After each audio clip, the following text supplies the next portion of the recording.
عورت کو دفن کرنے والے ان لوگوں نے جب اچانک آسمان کی طرف دیکھا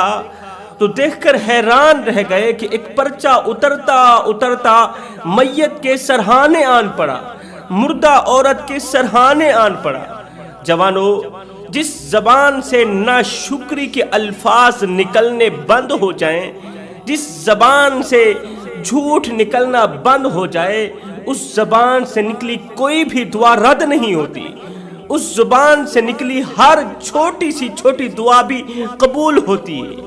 اگر تمہارے اندر وہ آواز ابھی بھی موجود ہے جو پکار پکار کے کہہ رہی ہے یہ بھی حرام ہے وہ بھی حرام ہے، جو تمہیں حلال و حرام کی تمیز کرواتی ہے، اگر وہ آواز ابھی بھی موجود ہے تو تم اللہ تعالیٰ کا شکر ادا کیا کرو کہ تمہارا دل ابھی بھی زندہ ہے۔ اللہ تعالیٰ کا لاکھ لاکھ شکر ادا کیا کرو کہ دل ابھی مردہ نہیں ہوا، ورنہ جن کے دل مردہ ہو چکے ہیں نا، ان سے جا کر پوچھو، اپنے عزیز و اقارب کی میت اپنے کندھوں پر اٹھاتے ہیں، عزیز و اقارب کو اپنے ہاتھوں سے دفن کرتے ہیں، بھائی کو، بہن کو، بیٹی کو، اپنے باپ کو اپنے ہاتھوں سے دفن کرتے ہیں، پھر بھی انہیں عبرت نصیب نہیں ہوتی جن کے دل مردہ ہو چکے ہیں۔ اس لیے شکر ادا کیا کرو کہ اللہ تعالیٰ نے تمہارے دلوں کو زندہ رکھا ہے۔ بنی اسرائیل کی ایک عبادت گزار عورت تھی، وہ لوگوں کے سامنے تو بہت بڑی ولیہ تھی، لوگوں کے سامنے تو وہ اللہ کی محبوبہ تھی، مگر اللہ کی ذات کے سامنے یہ محبوبہ نہیں، مردودہ تھی۔ اللہ کی ذات کے سامنے یہ محبوب نہیں تھی بلکہ یہ مردود تھی۔ لوگ اسے بہت بڑی عبادت گزار عورت سمجھتے تھے۔ اس کے لاکھوں کی تعداد میں عقیدت مند لوگ تھے، مریدین و معتقدین تھے جو اس سے دعائیں منگوانے کے لیے آیا کرتے تھے۔ وقت گزرتا گیا، ایک دن اللہ کا کرنا ایسا ہوا اس کی زندگی کا سورج غروب ہو گیا، یہ عورت فوت ہو گئی، مر گئی، اس دنیا فانی سے رخصت ہو گئی۔ عزیز و اقارب نے اسے اٹھایا، تدفین کرنے لگے، خاک کے سپرد کرنے لگے، مٹی کے سپرد کرنے لگے، قبل اس کے کہ عزیز و اقارب اس عبادت گزار عورت کی میت کو قبر کے اندر لٹاتے، قبر کے اندر سلاتے کہ اچانک لوگوں کی نظر آسمان کی طرف گئی تو لوگ دیکھ کر حیران رہ گئے کہ آسمان سے ایک پرچہ اترتا اترتا اترتا اترتا مردہ عورت کے سرہانے آن پڑا۔ آسمان سے ایک پرچہ اترا ہے، مردہ عورت کے سرہانے آن پڑا ہے۔ عزیز و اقارب نے جب وہ پرچہ اٹھایا، کھولا، پڑھا، تحریر پڑھنے کے بعد لوگوں کے پاؤں تلے زمین نکل گئی، عقیدت مندوں کے پاؤں تلے زمین نکل گئی۔ ہر ایک کی زبان پر افسوس افسوس افسوس کے الفاظ تھے۔ لوگوں نے تحریر پڑھی، اس کے اوپر لکھا تھا کہ اس بد کردار عورت کو، اس گنہگار عورت کو اس قبرستان کے اندر مت دفنانا، اگر تم دفناؤ گے تو قبرستان کے اندر جتنے بھی مردے پڑے ہیں تمہارے حق میں بد دعائیں کریں گے، اور مردوں کے منہ سے نکلی بد دعائیں تمہاری نسلیں اجاڑ کے رکھ دیں گے۔ اگر تم مردوں کی بد دعاؤں سے بچنا چاہتے ہو تو اس بد کردار اور گنہگار اور گھٹیا ترین عورت کو، اللہ تعالیٰ کے غضب کا نشانہ بننے والی عورت کو اس قبرستان کے اندر مت دفنانا۔ لوگ یہ پڑھ کر حیران رہ گئے، حیرانی کی دلدل میں پھنس گئے، کہنے لگے یہ تو ہماری مرشدہ تھی، ہم تو اس کے مریدین و معتقدین تھے، لاکھوں عقیدت مند تھے، یہ تو بہت بڑی عبادت گزار تھی، متقی پرہیزگار تھی۔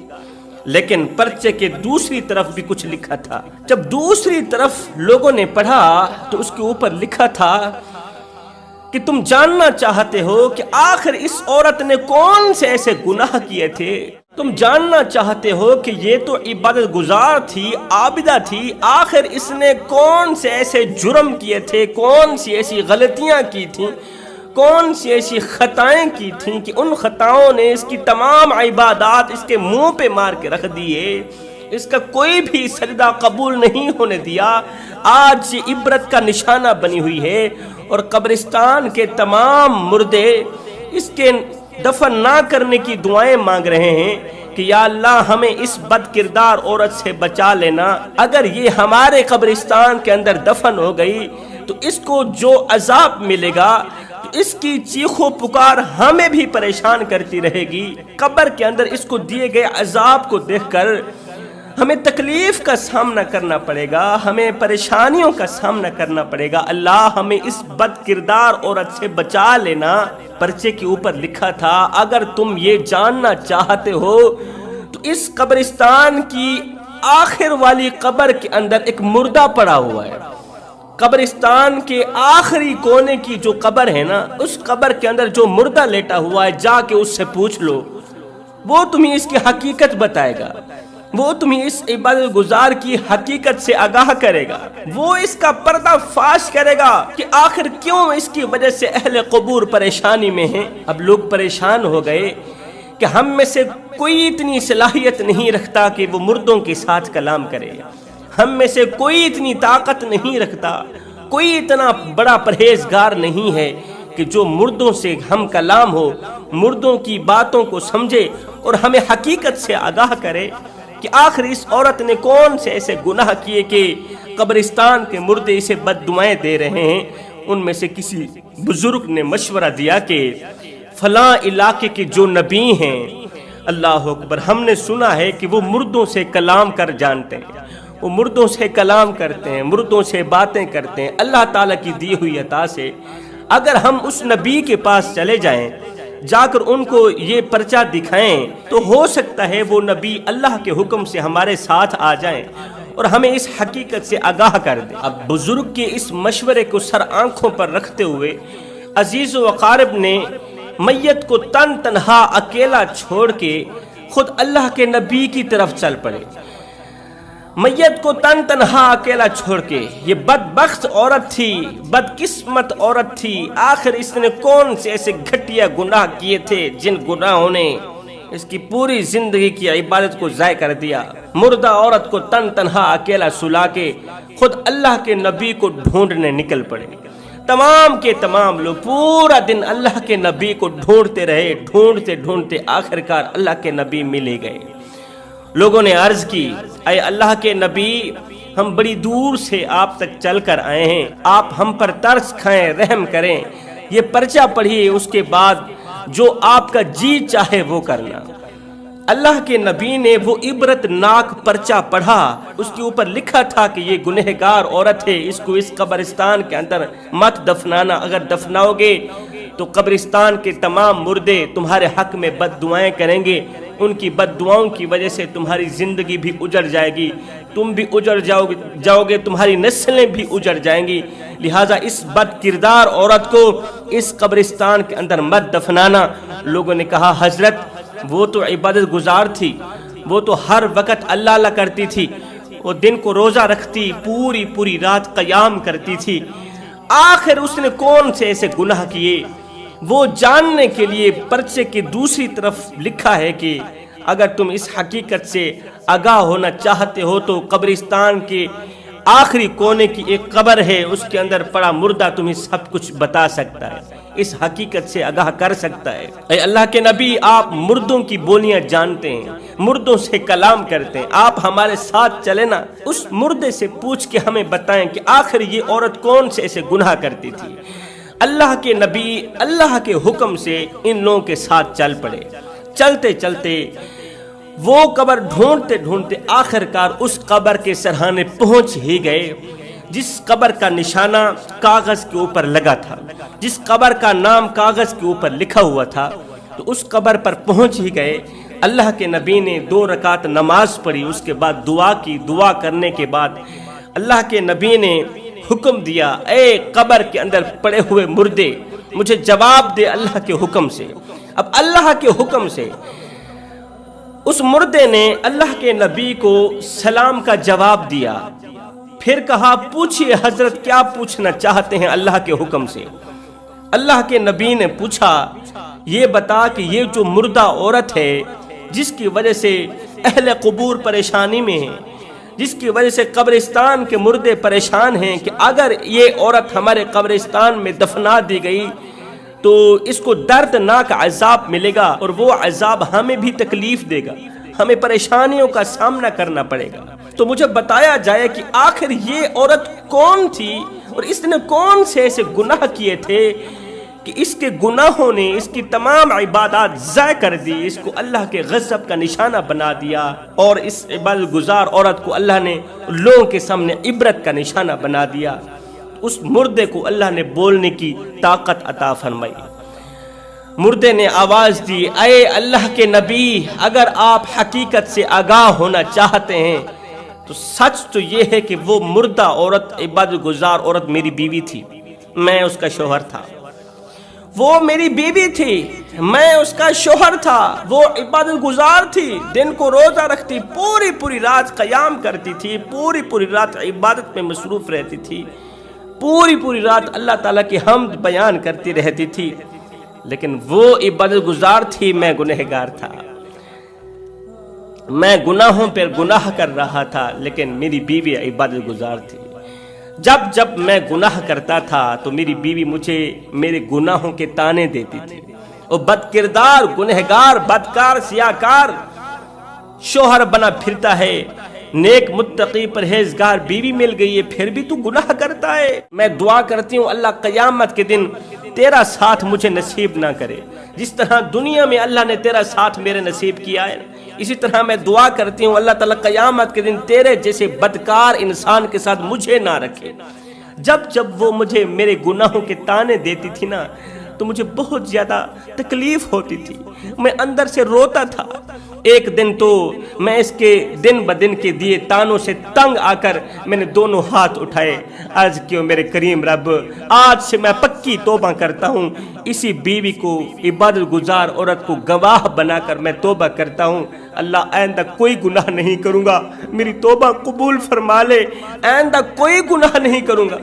پکی توبہ کرتا ہوں، پختہ توبہ کرتا ہوں، میری توبہ کو قبولیت کا شرف عطا کر۔ بس ادھر سے سچے دل سے ایک آہ نکلی تھی، آنکھوں سے 2-4 آنسو نکلے تھے، اللہ تعالیٰ نے میری توبہ قبول فرما لی۔ توبہ کی قبولیت کی علامت یہ تھی، نشانی یہ تھی کہ اس کے بعد میں نے کوئی بھی گناہ نہیں کیا تھا، جبکہ گناہ کرنے کا موقع بھی ملتا تھا،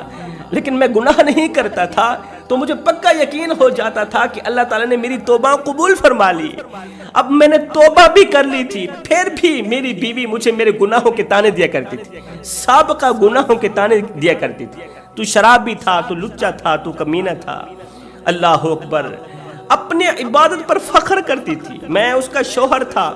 پورا دن اسی کے لیے خاک چھانتا تھا، کڑکتی دھوپ میں، تتی ریت کے اوپر پورا دن خاک چھانتا، روزی روٹی کماتا کہ مجھے کچھ ملے نہ ملے، میری عبادت گزار بیوی کو کھانے کو کچھ مل جائے۔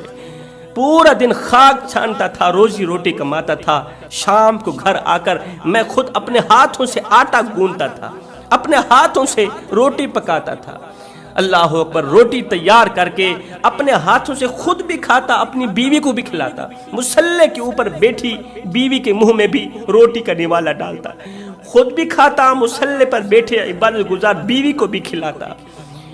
اسے کام کا نہیں کہتا تھا، اس وجہ سے کہ اس کا ایک پل بھی عبادت سے خالی نہ جائے، اور وہ خود بھی کام نہیں کرتی تھی، اس نے تمام کے تمام کام میرے سپرد کر رکھے تھے، مزدوری بھی میں نے کرنی ہے، روزی روٹی کا بندوبست بھی میں نے کرنا ہے، اپنے ہاتھوں سے روٹی پکانی بھی میں نے ہے، تیار بھی میں نے کرنی ہے، اور اپنے ہاتھوں سے خود بھی کھانا ہے، اپنی عبادت گزار بیوی کو بھی کھلانا ہے۔ اس نے کچھ نہیں کرنا کہ کہیں ایک لمحہ عبادت سے خالی نہ ہو جائے، ایک لمحے کی غفلت نہ میں برداشت کرتا تھا، نہ تو میری بیوی برداشت کرتی تھی، لیکن بجائے میری شکر گزاری کرنے کے جب اسے غصہ آتا تھا تو یہ مجھے میرے سابقہ گناہوں کے تانے دیا کرتی تھی، حالانکہ میں توبہ کر چکا تھا، اللہ تعالیٰ نے میرے ان تمام گناہوں کو معاف کر دیا تھا، پھر بھی جب اسے غصہ آتا تھا مجھے میرے سابقہ گناہوں کے تانے دے کر میرا دل دکھاتی تھی، میرے زخموں پر نمک چھڑکتی تھی، میں پورا دن روتا رہتا تھا اور اس کے لیے روزی روٹی کا بندوبست بھی کرتا رہتا تھا۔ اسی کی وجہ سے دن میں 5 مرتبہ میری آنکھیں رونے پر مجبور ہو جاتی تھی، میری آنکھوں سے خون کے آنسو نکلتے تھے، روتے روتے یہ تانے سہتے سہتے میں تاب نہ لا سکا، میرا جگرا پھٹ گیا، میں مر گیا، اس دنیا فانی سے رخصت ہو گیا۔ مرنے سے پہلے میں نے دعا کی تھی، اللہ قیامت کے دن اگر تیری یہی عبادت گزار عورت جنت میں چلی گئی تو میں جنت میں نہیں جاؤں گا، کیونکہ اس بدبخت عورت نے خود ہی تو دعا کی تھی کہ قیامت کے دن میں شوہر کا ساتھ نہیں چاہتی۔ سنو، اللہ تعالیٰ نے میری توبہ قبول فرمائی، اللہ نے میری دعا بھی قبول فرمائی، اللہ تعالیٰ نے اس عبادت گزار مردود کی دعا بھی قبول فرمائی۔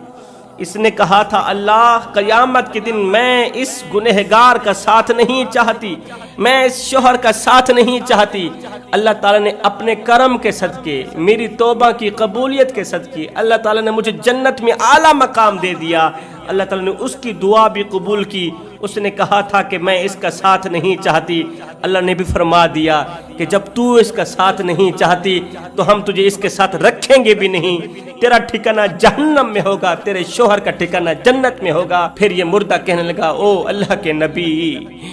اس عبادت گزار عورت کی ناشکری نے، شوہر کی ناشکری نے، احسان فراموشی نے، شوہر کے سامنے کیے گئے تکبر نے، عبادت کے تکبر نے اس کی تمام عبادت ضائع کر کے رکھ دی۔ جب یہ مری اس کے دامن میں گناہوں کے سوا کچھ بھی نہیں تھا، ایک نیکی بھی موجود نہیں تھی۔ جوانوں، تکبر حسب کا ہو، نسب کا ہو، مال کا ہو، دولت کا ہو، حسن کا ہو، جوانی کا ہو، یہاں تک کہ عبادت کا، تقوی کا بھی کیوں نہ ہو، تکبر انسان کو تباہ و برباد کر کے ہی چھوڑتا ہے،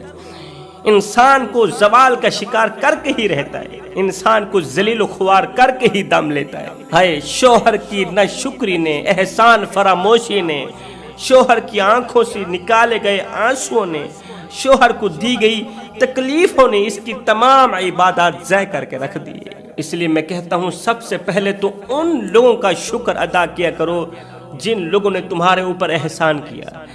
جن لوگوں نے تم پر احسان کی بارش برسائی، تم پر نعمتوں کی بارش برسائی، وہ ماں ہو، باپ ہو، بیوی ہو، بڑا بھائی ہو، کوئی بھی ہو۔ سب سے پہلے ان لوگوں کی شکر گزاری کریں، ان لوگوں کا شکر کریں جنہوں نے تمہارے اوپر احسان کیا، ان لوگوں کے شکر کرنے کے بعد اللہ کا شکر ادا کریں، پھر تمہاری اس شکر گزاری پر اللہ تعالیٰ بہت زیادہ خوش ہوگا۔ اللہ کے سامنے کی گئی اللہ کی شکر گزاری اس وقت تک قبول نہیں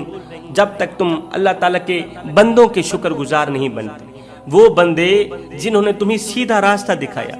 وہ بندے جنہوں نے تمہارے اوپر نعمتوں کی بارش برسائی، احسانات کی بارش برسائی، جب تک تم ان کی شکر گزاری نہیں کرتے اللہ تعالیٰ کی شکر گزاری بھی قابل قبول نہیں۔ جوانوں، یہ زندگی کے لمحے تمہارے اور میرے لیے غنیمت ہے، انہی لمحوں میں کچھ کر لو، انہی لمحوں میں کچھ اکٹھا کر لو، انہی لمحوں میں خدا کی یاد اور محبت کے دیے اپنے دل میں جلا لو، معلوم نہیں پھر فرصت ملے نہ ملے۔ کسی کا حق مت کھاؤ، کسی کا حق کھا کر کسی کا مال ضبط کر کے تم کیا سمجھتے ہو کہ تم قبر میں سکھ کی سانس لوگے، سکون کی سانس لوگے؟ وہ ایک فقیر تھا، اللہ والا تھا، درویش مست ملنگ بابا، اس نے اپنے کندھے پر ایک چادر رکھی ہوئی تھی، کہیں جا رہا تھا، ادھر سے ایک چور دوڑتا ہوا آیا، فقیر کی چادر لے کر بھاگ گیا۔ اب چور چادر لے کر اس طرف بھاگا، ساتھ میں ہی قبرستان تھا، فقیر نے کیا کیا، قبرستان کی طرف دوڑ لگا دی، فقیر نے قبرستان کی طرف دوڑ لگا دی، چور ادھر کو بھاگ رہا ہے۔ کسی دیکھنے والے نے کہا بابا تیری بھی عجیب کہانی ہے کہ چور چادر لے کر اس طرف بھاگ رہا ہے، تو بجائے چور کے پیچھے بھاگنے قبرستان کی طرف کیوں بھاگ رہا ہے؟ بجائے چور کے پیچھے بھاگنے قبرستان کی طرف کیوں بھاگ رہا ہے؟ یہ سن کر بابا جی نے کہا بیٹے چور کو چھوڑ کر قبرستان کی طرف اس لیے بھاگ رہا ہوں کہ یہ چور جہاں مرضی آئے چلا جائے، آخر اس نے آنا تو قبر میں ہی ہے، تو جب یہ قبر میں آئے گا میں اس سے اپنا حساب کتاب چکتا